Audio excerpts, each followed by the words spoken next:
بسم اللہ الرحمن الرحیم نحمدہ ونصلی ونسلم علی رسولہ الکریم اما بعد فاعوذ باللہ من الشیطان الرجیم بسم اللہ الرحمن الرحیم یا ایہا الذین آمنوا اذا قمتم الى الصلاة فاغسلوا وجوہکم وایدیکم الى المرافق وامسحوا برؤوسکم وارجلکم الى الکعبین صدق اللہ مولانا العظیم۔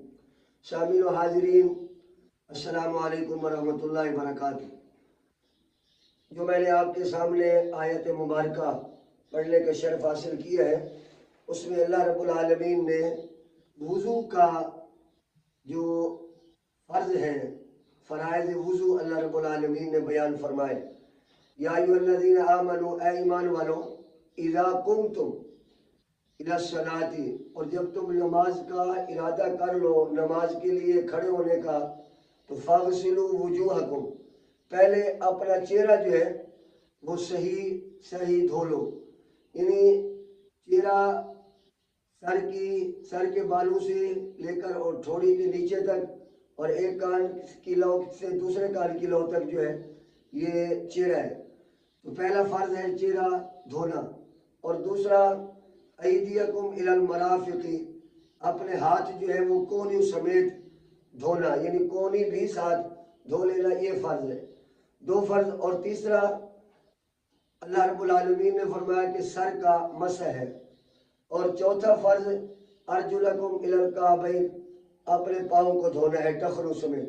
یہ چار فرض اللہ رب العالمین نے وضو کے قرآن مجید فرقان حمید میں ارشاد فرمائے ہیں، اور یہ پاکی ہے، اور نماز سے پہلے وضو کرنا ضروری ہے۔ اگر وضو نہیں ہوگا تو نماز نہیں ہوگی۔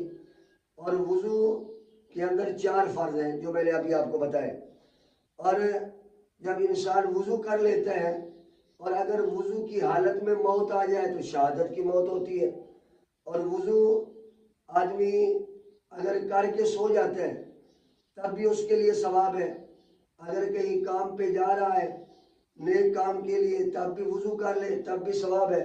اور نماز جو ہے، نماز کے لیے تو وضو لازمی ہے، اور اگر وضو نہیں ہوگا تو نماز نہیں ہوگی۔ تو امام الانبیاء صلی اللہ علیہ وسلم نے فرمایا کہ قیامت والے دن میں اپنے امتیوں کو پہچان لوں گا۔ صحابہ نے عرض کیا رسول اللہ صلی اللہ علیہ وسلم آپ کس طرح پہچان لیں گے؟ تو امام الانبیاء صلی اللہ علیہ وسلم نے فرمایا قیامت والے دن میرے امتیوں کے اعضاء وضو ایسے چمک رہے ہوں گے جس طرح 14ویں کا چاند چمک رہا ہوتا ہے۔ تو اس لیے ہمیشہ وضو کا اہتمام کریں، اور پوری تسلی کے ساتھ، اطمینان کے ساتھ جو ہے وہ وضو کریں، تاکہ کوئی فرض یا واجب یا کوئی سنت رہ نہ جائے۔ تو میرے بھائی دوستو، وضو جو ہے یہ اللہ اور اس کے رسول صلی اللہ علیہ وسلم کا ہمیں حکم ہے، وہ ہم نے کرنا ہی کرنا ہے، اور اچھے طریقے سے کریں تو زیادہ ثواب ہوتا ہے۔ تو امام الانبیاء صلی اللہ علیہ وسلم نے وضو فرمایا۔ صحابہ کرام علیہم الرضوان فرماتے ہیں کہ اللہ کے حبیب صلی اللہ علیہ وسلم نے وضو فرمایا، ایک مرتبہ چہرہ دھویا، ایک مرتبہ کونیوں تک بازو دھوئے، اور ایک بار ہی پاؤں دھوئے۔ تو آپ صلی اللہ علیہ وسلم نے فرمایا صحابہ یہ پہلے انبیاء کا وضو ہے۔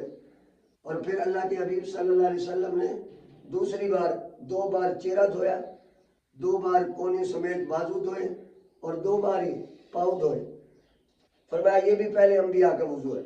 پھر رسول اللہ صلی اللہ علیہ وسلم نے 3 بار چہرہ دھویا، 3 بار کونی سمیت بازو دھوئے، 3 بار پاؤں دھوئے۔ فرمایا یہ میرا اور میری امت کا وضو ہے۔ اور رسول اللہ صلی اللہ علیہ وسلم نے فرمایا جتنے قطرے پانی کے وضو کے وقت جسم کو لگ کر نیچے گرتے ہیں اللہ تعالیٰ اتنے گناہ معاف فرما دیتا ہے۔ وما علیہ الا البلاغ المبین۔